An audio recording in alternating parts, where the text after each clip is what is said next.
मेरे पति ने एक नौकर को काम पर रखा जो सैलरी नहीं लेता और हर रोज़ 50 रुपए का नोट मांगता। और एक दिन मैं काव्या, एक आम सी घरेलू औरत हूँ। मेरे पति का नाम अर्जुन है। हम पति पत्नी में बहुत मोहब्बत और चाहत थी।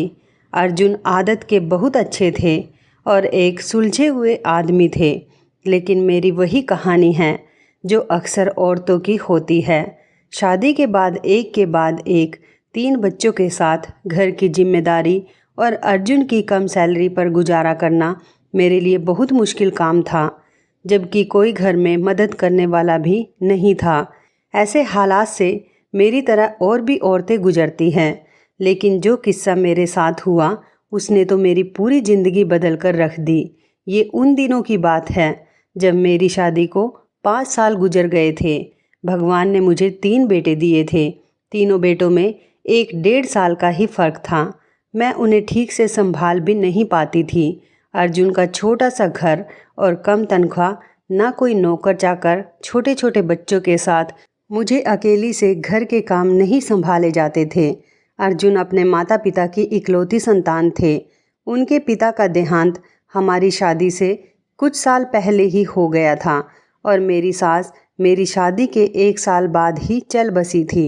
अब मैं और अर्जुन इस घर में अकेले ही रह गए थे और अर्जुन के काम पर जाने के बाद मैं अकेली सारा दिन घर पर बच्चों को संभालती और घर के काम भी करती थी। एक अकेली औरत के लिए छोटे बच्चों को संभालना और उसके साथ साथ घर के काम भी करना बहुत मुश्किल होता है।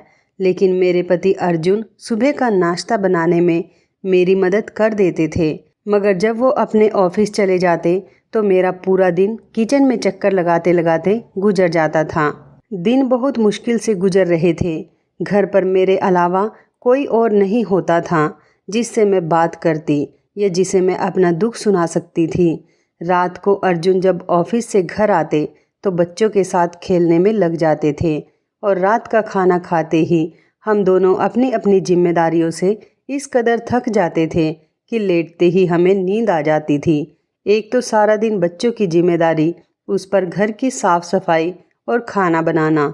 ये दिन मुझ पर बहुत कठिन गुजर रहे थे जब एक दिन अर्जुन एक बड़ी उम्र के आदमी को अपने साथ घर ले आए और मुझसे कहने लगे, ये लो बीवी साहिबा, तुम्हारी सारी मुश्किल हल हो जाएगी। आज से ये अंकल ही तुम्हारे सारे काम कर दिया करेंगे और बच्चों को भी संभाल लेंगे।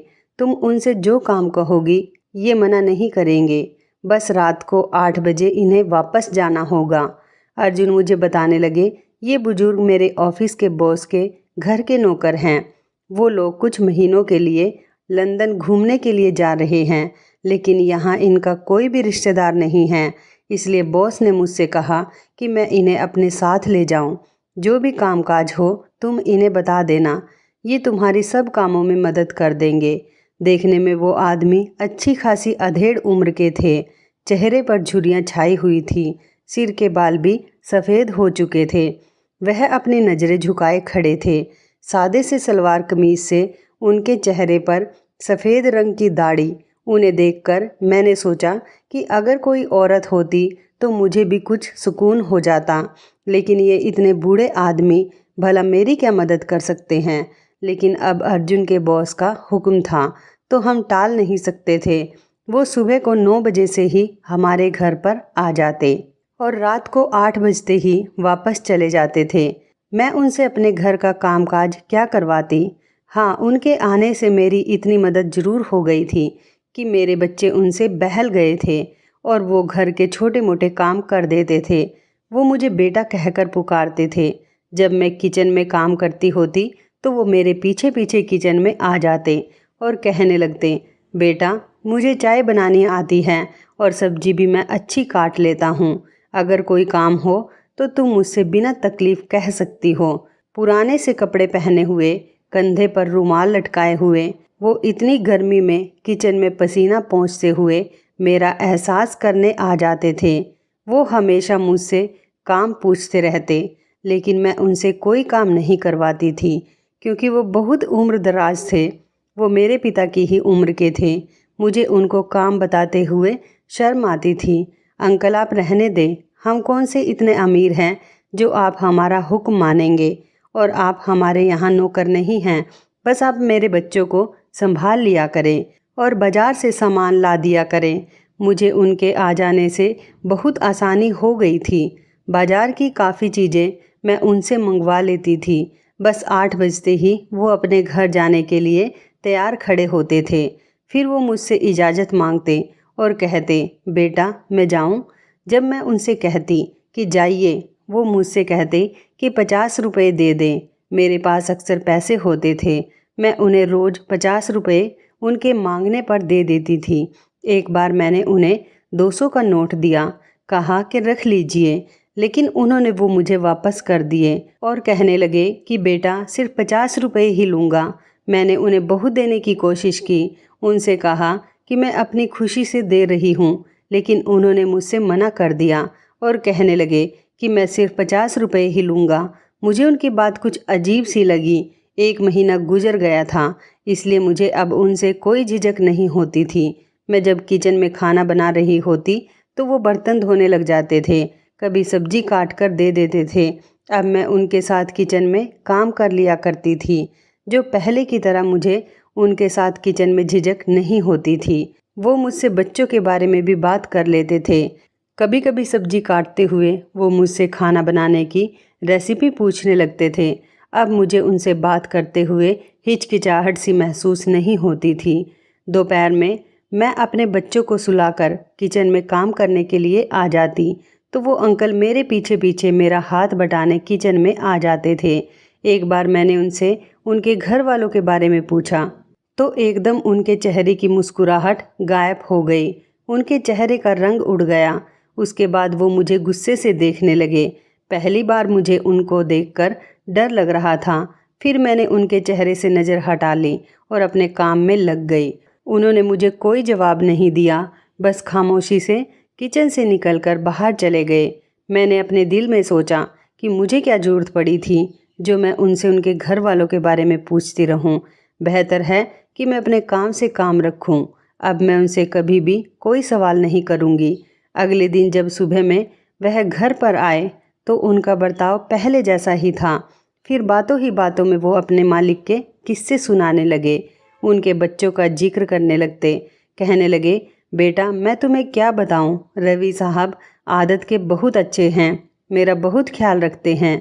उनके बच्चे भी कभी कभी चिढ़ जाएं तो मुझसे बदतमीजी कर लेते हैं, वरना तो वो मुझसे बहुत अच्छे से बात करते हैं। मैंने उनसे पूछा, अंकल आपने बड़ी मैडम के बारे में कभी कुछ नहीं बताया, वो कैसी हैं? मैं किचन में सलाद काटते हुए उनसे पूछने लगी। वो भी वहीं मेरे पास ही बैठे थे। एक ठंडी गहरी सांस भरी, फिर कहने लगे, उनका मिजाज बहुत तेज है, लेकिन वो भी अच्छी ही है। अब क्या करें, नौकर का क्या है, हमारे नखरे कौन देखता है, हमें तो बस काम से मतलब है। वो लापरवाही दिखाने लगे।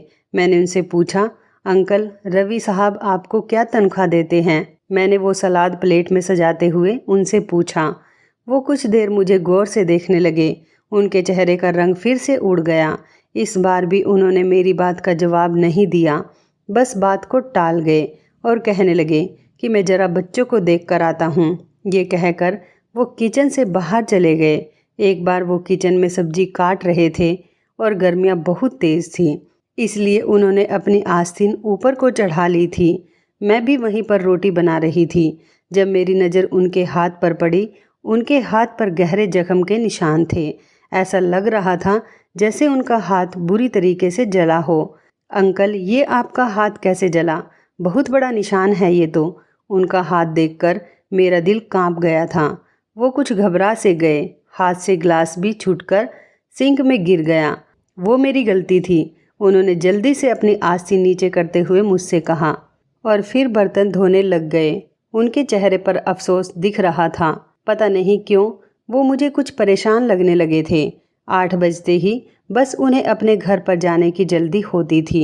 अर्जुन ने कई बार उनसे कहा कि हमारे घर में एक कमरा मेहमानों के लिए खाली है, आप वहाँ आराम कर लिया करें या कुछ देर और रुक जाया करें, लेकिन नहीं, वो तो ऐसे जल्दी करते जैसे कोई उनका इंतज़ार कर रहा हो। एक बार खुद ही बातों बातों में वो अपनी पत्नी के बारे में मुझे बताने लगे कहने लगे, वो मेरा बहुत ख्याल रखती है, बहुत अच्छी औरत है, जैसे तुम अपने पति अर्जुन का ख्याल रखती हो। भगवान तुम दोनों की जोड़ी सलामत रखे, जुग जुग जियो, सदा सुहागन रहो। मैंने उनसे कहा कि आपको आंटी से बहुत मोहब्बत है, इसी वजह से 8 बजते ही आपको जाने की जल्दी होती है। वो आपका इंतज़ार करती होंगी। मेरे कहने पर एक उदासी उनके चेहरे पर छा गई और वो गहरी सोच में गुम हो गए और कहने लगे, ठीक कहती हो बेटा, वो मेरा इंतज़ार करती है। मैं थोड़ा सा भी लेट हो जाऊं तो दरवाजे पर खड़े होकर मेरी राह देखने लगती है। वो मेरे लिए बहुत ज़्यादा परेशान हो जाती है। घर जाता हूँ तो मैं उसके पास बैठता हूँ, तभी मेरे पोता पोती आकर मेरे गले लग जाते हैं, मेरे हाथ चूमते हैं, दादा दादा कहकर मेरी गोद में बैठने लग जाते हैं। बहू आकर अपने सर पर हाथ रखवाती है और मुझे पानी का गिलास देती है। मुझसे कहती है कि पिताजी खाना भी गर्म है, अगर आप कहें तो मैं आपके लिए लगा दूं, लेकिन एक तुम हो जो मुझे खाना खिलाए बिना यहाँ से जाने नहीं देती। मुझे रोज़ अपनी बहू को मना करते हुए शर्म आती है। वो मेरे सर पर हाथ रखकर प्यार से बोले, जैसे कोई अपनी बेटी से लाड में कहता हो। फिर रात को मेरा बेटा ऑफिस से आकर बहुत देर तक मेरी टांगें दबाता रहता है। मैं उससे कहता हूँ कि तुम खुद थके हारे काम से आए हो, फिर क्यों मेरी टांग दबाने बैठ जाते हो। मैंने अपने बेटे से कहा, मैं सारा दिन खाली ही तो रहता हूँ। काव्या और अर्जुन मुझे कोई काम करने नहीं देते, मेरा बहुत ध्यान रखते हैं। लेकिन मेरा बेटा कहता है, पिताजी जब तक मैं आपकी टांगें दबा ना लूँ मुझे नींद नहीं आती। मुझे उनकी बातें सुनकर बहुत ज़्यादा खुशी हुई कि उनकी इतनी नेक औलाद थी जो उनकी इतनी कद्र और परवाह करती थी, वरना आजकल की औलाद तो अपने माता पिता को देखते भी नहीं हैं। और फिर मेरी पत्नी जब तक दिन भर की बातें मुझे ना बता दे उसके दिल को चैन नहीं मिलता। बस उसकी बातें ही ख़त्म नहीं होती कि मेरी आँख लग जाती है। वो ये बात कहकर हंसने लगे। मैं उससे कहता हूँ कि हमारी उम्र बीत गई है, लेकिन तुम्हारी मोहब्बत अब भी वैसी ही है। वो मुस्कुराते हुए अपनी आंखों में आए आंसुओं को साफ करने लगे, जो शायद उनकी हंसी से आंखों में आ गए थे। सच्ची मोहब्बत अंकल वही है जो आपकी पत्नी आपसे करती है। औरत की मोहब्बत पुरानी कब होती है, वो तो समय के साथ साथ और ज़्यादा मजबूत होती जाती है। मेरी बात पर वो मुझे एकटक देखने लगे, कहने लगे कि तुम बिल्कुल मेरी पत्नी हेमा की तरह बातें करती हो। मैं सोचता हूँ अगर मेरी कोई बेटी होती तो वो बिल्कुल तुम जैसी होती। वो मुस्कुरा कर कहने लगे। मैंने उनसे पूछा, आप नौकरी क्यों करते हैं अंकल? मेरे सवाल पर वो एकदम से घबरा गए। उनका मिजाज बहुत अलग था। कभी कभी बात करने पर आते तो अपने घर वालों की सारी बातें मुझे बताने लगते और कभी कभी मैं उनसे कुछ सवाल करती तो वो बिना जवाब दिए ही वहाँ से उठकर चले जाते। अभी वो मेरे इस सवाल का जवाब दिए बिना ही उठकर वहाँ से चले गए थे। फिर मैंने दिल ही दिल में सोचा कि हो सकता है कि इन्हें पैसों की परेशानी हो, बेटे की तनख्वाह ज़्यादा नहीं हो, तभी इस उम्र में मेहनत कर रहे हैं। मैंने अर्जुन से कहा, आपका बॉस तो अंकल को अच्छी तनख्वाह देता होगा, जिससे उनका गुजारा बहुत अच्छे से हो जाता होगा, लेकिन अब वो यहाँ नहीं हैं तो अंकल के घर वालों को मुश्किल हो रही होगी। आप जितनी तनख्वाह आसानी से दे सकते हैं उन्हें दे दें। मेरी बात सुनकर अर्जुन ने जवाब दिया कि तुम्हें क्या लगता है मैंने उन्हें तनख्वाह देने की कोशिश नहीं की होगी? लेकिन वो मुझसे पैसे ले तब ना, जब भी मैं उन्हें पैसे देता हूँ वो हर बार मना कर देते हैं और कहते हैं कि तुम दे देती हो, बस वही मेरी तनख्वाह है। अर्जुन की बात सुनकर मैंने फैसला कर लिया था कि अंकल से पूछूंगी ज़रूर कि वो 50 रुपए के नोट से आखिर क्या करते हैं। अगले दिन जब मैंने अंकल को 50 रुपए का नोट दिया तो मैंने उनसे पूछ ही लिया कि सिर्फ 50 रुपए के नोट से उन्हें क्या मिलता है। इस बार वो खामोशी से बाहर नहीं गए थे, बल्कि मुझसे कहने लगे, बेटा तुम मेरे घर आना और सब अपनी आंखों से देख लेना। अगले दिन जब मैं उनके घर गई तो मेरे पैरों तले से ज़मीन निकल गई, क्योंकि वहाँ तो मैं और अर्जुन दोनों ही अंकल के साथ उनके घर गए थे। एक सुनसान सा इलाका था, छोटी छोटी गलियाँ थीं, तंग सा माहौल था। एक गली के अंदर जाते ही 2-4 घर के बाद गली बंद थी। उस गली के आखिरी मकान के सामने हम दोनों अंकल के साथ खड़े हो गए, लेकिन उस घर का दरवाज़ा बंद था। धक्के मारने से ही वो दरवाज़ा खुल गया। सामने कच्चे मिट्टी का आंगन था। मैंने और अर्जुन ने एक दूसरे को हैरानी से देखा। फिर हम घर के अंदर चले गए। घर में बहुत ज़्यादा खामोशी थी। घर के अंदर जाते ही एक बहुत बड़ा सा आंगन था और सामने 2 कमरे बने हुए थे। हर कमरे में दरवाजे और खिड़की लगे हुए थे। आंगन में पेड़ लगे हुए थे, लेकिन अब वो बिल्कुल सूख चुके थे। यहाँ पर हर चीज़ मिट्टी का ढेर बन गई थी। आंगन के कोने में एक कब्र देखकर मेरे पैरों तले से ज़मीन धंस सी गई। घर के अंदर ही कब्र बनाई गई थी और उसकी मिट्टी भी गीली थी। घर में कोई भी आदमी नहीं था। चारों तरफ खामोशी छाई हुई थी। इन अंकल की चारपाई भी कब्र के एक तरफ बिछी हुई थी।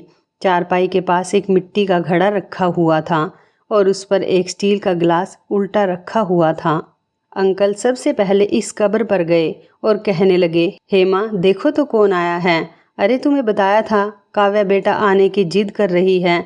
बहाने बहाने से तुम सब के बारे में पूछती रहती हो, इसलिए इस बार मैं साथ लेकर आ गया हूँ। मेरे पैर तो ये सब कुछ देखकर वहीं पर जम गए थे। अर्जुन की हालत भी मुझसे कुछ अलग नहीं थी। अंकल ने अपनी जेब से अगरबत्ती निकाली और माचिस जलाकर इस कब्र पर लगा दी। फिर मुड़कर हमें देखने लगे और कहने लगे कि तुम दोनों वहाँ क्यों रुक गए, अंदर आओ ना। तुम मुझसे पूछती हो कि मैं 50 रुपये क्यों लेता हूँ। हेमा को अगरबत्ती की खुशबू बहुत पसंद है, इसलिए मैं उसके लिए रोज़ अगरबत्ती लेकर आता हूँ और ये खुश हो जाती है। चलो मैं तुम्हें अपनी बहू से मिलवाता हूँ। वो किचन में खाना बना रही होगी। वो मेरे आने से पहले ही मेरे लिए खाना तैयार करके रखती है। कहती है पिताजी को आते ही भूख लगी होगी। ये कहकर वो मेरे पास आए और मेरा हाथ पकड़कर अपने किचन में ले गए। किचन की हालत भी बाकी घर से कुछ अलग नहीं थी। खाली किचन था और उसमें कुछ स्टील के बर्तन पड़े हुए थे, वो भी मिट्टी से भरे थे। मुझे लगा शायद उनकी फैमिली की किसी हादसे में मौत हो गई होगी। शायद सभी परिवार वाले दुनिया छोड़कर चले गए हैं, इसलिए ही अंकल तन्हाई का शिकार हो गए। उससे बचने के लिए ही ये बिना तनख्वाह के काम करते हैं। फिर वो मुझे और अर्जुन को अपने बेटे के कमरे में ले गए। यहाँ कमरे में भी कोई नहीं था, लेकिन दीवार पर बड़े से फ्रेम में एक तस्वीर लगी हुई थी, जिसे देखकर अर्जुन हैरान रह गए। उन्होंने एकदम हैरानी से अंकल की तरफ देखा, फिर तस्वीर को देखा जहाँ अंकल अपने बेटे और बहू के साथ खड़े मुस्कुरा रहे थे। उनका बेटा 22-23 साल का लग रहा था और बहू भी 20 साल की होगी। अर्जुन की आंखें फैली हुई थी। रवि सर, अर्जुन ने सामने इस नौजवान की तरफ उंगली उठाकर हैरत से कहा। उनके मुंह से ये नाम सुनकर मैं दंग रह गई थी। मैंने आज तक अर्जुन के बॉस को नहीं देखा था, सिर्फ उनके बारे में सुना ही था। तो आप सर के पिता हैं? अर्जुन की आवाज़ हैरत के मारे निकल ही नहीं रही थी।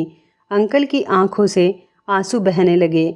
नहीं बेटा, मैं तो उनका नौकर हूँ। अब वो फूट फूट कर रोने लगे थे। अर्जुन ने आगे बढ़कर उन्हें अपने गले से लगा लिया। अर्जुन के गले से लगकर बहुत ज़्यादा रो रहे थे। मेरी आंखें ये सब कुछ देखकर पथरा गई थी। मेरा घर बर्बाद हो गया है बेटा। मुझे तो आज तक यह भी नहीं पता चला कि मेरा कसूर क्या था। मैंने तो हमेशा अपने माता पिता की खिदमत की, बेटे की अच्छी परवरिश की, उसे अच्छी शिक्षा दिलवाने के खातिर अपना चैन सुकून सब हराम कर लिया था। शुरू से ही मैंने अमर साहब के घर पर नौकरी की थी। उस समय मुझे रोज़ 50 रुपये तनख्वाह मिलती थी। उसी से मेरा घर अच्छा चल रहा था। मेरी ड्यूटी 8 बजे तक की ही थी। मेरा बेटा बहुत छोटा था। मेरी पत्नी पूरा दिन इसी घर में मेरे माता पिता की सेवा में गुजार देती थी।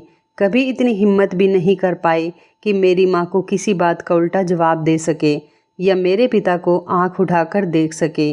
बस सर झुकाकर सास ससुर के हर हुक्म को मानती और उनकी खिदमत करती थी। मैं 8 बजे तक घर वापस आता था। अपने पिता की टांगें दबाकर अपनी माँ के दिल की बातें और शिकवे सुनकर अपनी पत्नी के पास चला जाता था। बस वही 2-3 घंटे हमारी अपनी ज़िंदगी थी।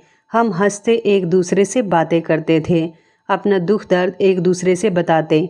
रवि के पैदा होने के बाद हमने उसको सबसे आगे रखा। हमने सोचा कि हम अनपढ़ हैं, इसी वजह से हम लोगों के घर नौकरी करके उनके झूठे खाने पर मजबूर हैं। अगर हमारा बेटा पढ़ लिख जाएगा तो हमारे भी दिन बदल जाएंगे। समय बीत रहा था, मेरे माता पिता भी एक के बाद एक दुनिया से चले गए। तब मैंने अपने पिता की चारपाई संभाली और कब हेमा ने माँ की जगह, कुछ पता ही नहीं चला। हमारे काले बाल और खूबसूरत जवानी अपने बेटे की परवरिश और ख्वाहिशें पूरी करते करते कब बुढ़ापे को पहुंच गए, पता ही नहीं चला। मेरा बेटा अब ऑफिसर बन चुका था। मैंने अपने सेठ अमर साहब को कहकर अपने बेटे को उनके दफ्तर में नौकरी दिलवा दी। उन्होंने मेरे बेटे को आराम से नौकरी दे दी, क्योंकि मैंने अपनी सारी जवानी उनके घर पर नौकरी करके गुजारी थी। 50 रुपये की तनख्वाह देकर बाकी वो अपने घर का बचा हुआ खाना और कपड़े दे देते थे, जो पहनकर मैंने और हेमा ने अपनी पूरी ज़िंदगी गुजार दी थी। अमर साहब की एक बेटी थी, आशा, इकलौती बेटी थी, इसलिए बहुत ज़्यादा सर चढ़ी और बदतमीज़ भी थी। वह मुझे हमेशा नौकर कहकर ही आवाज़ देती थी, लेकिन जब मैं नौकर था तो मैं उससे कुछ भी नहीं कहता था। अगर बात यहीं तक की होती तो मुझे कोई परेशानी नहीं होती। मेरे बेटे की तनख्वाह भी अब अच्छी हो गई थी। मैंने सोचा कि अब हम दोनों बुढ़ा बुढ़ी के दिन भी बदल जाएंगे। मैं भी अब नौकरी छोड़कर घर पर बैठ जाऊंगा। जो समय मैं जवानी में अपनी पत्नी को नहीं दे पाया, वो हम दोनों बुढ़ापे में साथ गुजार लेंगे। मैं यही सोच रहा था कि जैसे मेरी पत्नी ने मेरे माता पिता की खिदमत की है, हमारी बहू भी ऐसी ही हमारी खिदमत करेगी। अपने बेटे की पहली तनख्वाह मिलने पर मैंने अमर साहब से कहा कि अब मुझे नौकरी से छुट्टी चाहिए। वो भी खुशी खुशी मान गए। कुछ महीने मैंने घर पर ही गुजारे। एक दिन मेरे घर पर अमर साहब आए। उन्होंने आशा मैडम के लिए मेरे बेटे का रिश्ता मांगा तो मैं हैरान सा रह गया। कहाँ हम और कहाँ आशा मैडम। मेरा बेटा बहुत अच्छा था, मेहनती भी था। अमर साहब को अपनी बेटी के लिए और क्या चाहिए था। मेरी तो सारी ज़िंदगी उनकी गुलामी करते करते कट गई थी। अब उन्हें मेरे बेटे की गुलामी भी चाहिए थी। उनकी बदतमीज़ और ज़िद्दी बेटी अगर किसी और के घर शादी करके जाती तो 2 दिन भी नहीं रहती। इसलिए उसने मेरे बेटे को फंसा लिया और मेरा बेटा भी दौलत को देखकर हवाओं में उड़ने लगा। मेरे लाख समझाने पर भी आशा मैडम से शादी करने पर तैयार हो गया। आखिर में मुझे ही बेटे की ख्वाहिश के सामने सर झुकाना पड़ा। आशा कुछ दिन ही हमारे घर रही और फिर मेरे बेटे को अपने साथ लेकर चली गई। हेमा बहुत रोई थी, लेकिन मैंने उसे समझाया कि हमारे बेटे की अपनी एक ज़िंदगी है, उसे अपनी मर्जी से जीने दो। वो कहने लगी कि मैंने भी तो अपनी जवानी और अपनी सारी ख्वाहिशें भूलकर रवि की ख्वाहिशों को पूरा करने में उम्र गुजार दी। क्या इसी दिन के लिए मैंने ये सब किया था? मैंने उसे समझाया कि हमारा फ़र्ज़ था। वो रोने लगी और कहने लगी कि क्या उसका कोई फ़र्ज़ नहीं। मैंने उसे बहुत बहलाने की कोशिश की, लेकिन वो बेटे की जुदाई में बीमार रहने लगी थी। हमारा बेटा पहले तो हफ्ते में एक बार अपनी माँ से मिलने आ जाया करता था और घर के खर्चों के लिए पैसे भी दे जाता था, लेकिन धीरे धीरे उसका आना कम हो गया। जब मैंने देखा कि अब मेरे बेटे ने हमें खर्चा देना भी बंद कर दिया, तो मैंने किसी और घर में नौकरी कर ली। हेमा की जवानी भी मेरे इंतज़ार में गुजरी और बेचारी का बुढ़ापा भी मेरा इंतज़ार करते करते गुजर गया। अगर मुझे लौटने में थोड़ी सी भी देर हो जाती तो वो दरवाजे की दहलीज पर खड़ी मेरा इंतज़ार करती। उसका वही इंतज़ार उसे एक दिन कब्र में ले गया और मैं अकेला रह गया। मुझे अपने घर से बहुत प्यार था, इसलिए मैंने हेमा को कहीं जाने नहीं दिया। यही आंगन में ही कच्ची ज़मीन में उसे दफन कर दिया। मेरा बेटा ज़बरदस्ती मुझे अपने साथ ले गया। मैं दिन तो वहाँ गुजार लेता था, लेकिन रात को 8 बजते ही मुझे ऐसा लगता था जैसे हेमा अकेली है और मेरा इंतज़ार कर रही है। इसलिए मैं घर वापस आ जाता और यहीं रात गुजारता। आशा ने कभी मुझे अपना ससुर नहीं समझा और ना ही मेरी कभी इज्जत की। आज भी मुझे नौकर कहकर ही बुलाती है। मेरा बेटा तो उसके एहसानों के तले दबा हुआ है, इसलिए उससे कुछ नहीं कहता। उसके बच्चे भी उसकी माँ की परवरिश की वजह से उसी के नक्शे कदम पर चल निकले। इसलिए उस घर में आज भी मेरी हैसियत वही है जो पहले दिन हुआ करती थी। अभी मैं उस घर में नौकरी करता हूँ, बस फ़र्क ये है कि अमर साहब के बजाय 50 रुपये तनख्वाह के मैं आशा मैडम से बहुत हक से मांगता हूँ, क्योंकि वह मेरी मेहनत की कमाई होती है। हेमा को अगरबत्तियों की खुशबू बहुत पसंद है, इसलिए 50 रुपए की अगरबत्तियाँ लेकर आता हूँ और सोचता हूँ कि सारी जिंदगी जिस औलाद के सपने पूरे करते करते हमने गुजार दी, उसके पास 2 घड़ी हमें देने के लिए वक्त नहीं है। यहाँ तक कि जब वो मुझे किसी मेहमान से मिलवाता है तो मुझे नौकर ही बताता है। लेकिन मुझे इस बात का कोई दुख नहीं होता, क्योंकि मैंने अपनी सारी ज़िंदगी नौकरी करके ही गुजारी है। नौकर कहलाने में किस बात की शर्म। अब जब अपनी पत्नी को वक्त देने का समय आया तो उसके पास समय ही नहीं बचा था।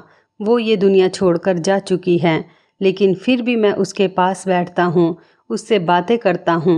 मुझे अपनी ज़िंदगी से कोई शिकायत नहीं है। अंकल की पूरी कहानी हमने अपने आंसू बहाते बहाते सुनी थी। रो रो कर मुझे हिचकी आनी शुरू हो गई थी। ये कैसा जुर्म था, कैसी अंधेर नगरी थी। इतने बड़े घर में नौकरों की कौन सी कमी थी जो एक ससुर की खिदमत नहीं की जा सकती थी।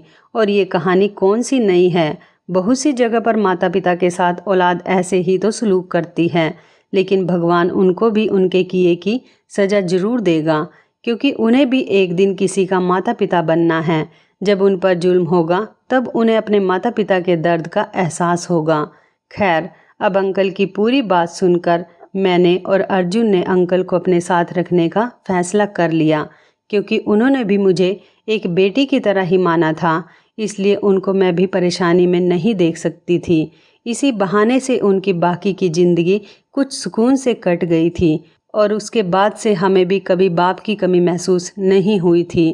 दोस्तों, अब आप हमें ये बताइए कि क्या रवि और उसकी पत्नी ने अपने पिता के साथ जो सलूक किया था वो सही किया था?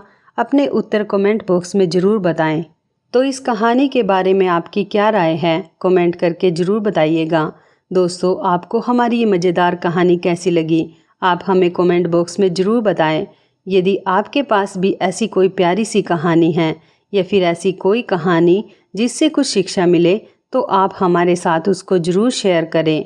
दोस्तों, यदि आपको हमारी ये वीडियो अच्छी लगे तो आप हमारी इस वीडियो को लाइक शेयर ज़रूर करें और ऐसी ही दिल को छू लेने वाली प्रेरणादायक कहानियाँ सुनने के लिए हमारे चैनल को भी सब्सक्राइब करें। यदि आप हमें फेसबुक पर देख रहे हैं तो आप हमारे फेसबुक पेज को लाइक और फॉलो ज़रूर करें। तो दोस्तों, फिर मिलते हैं ऐसी ही ज़बरदस्त कहानी या टिप्स के साथ नई वीडियो में। तब तक के लिए धन्यवाद। आप सभी अपना ख्याल रखना। आपका दिन शुभ व मंगलमय हो।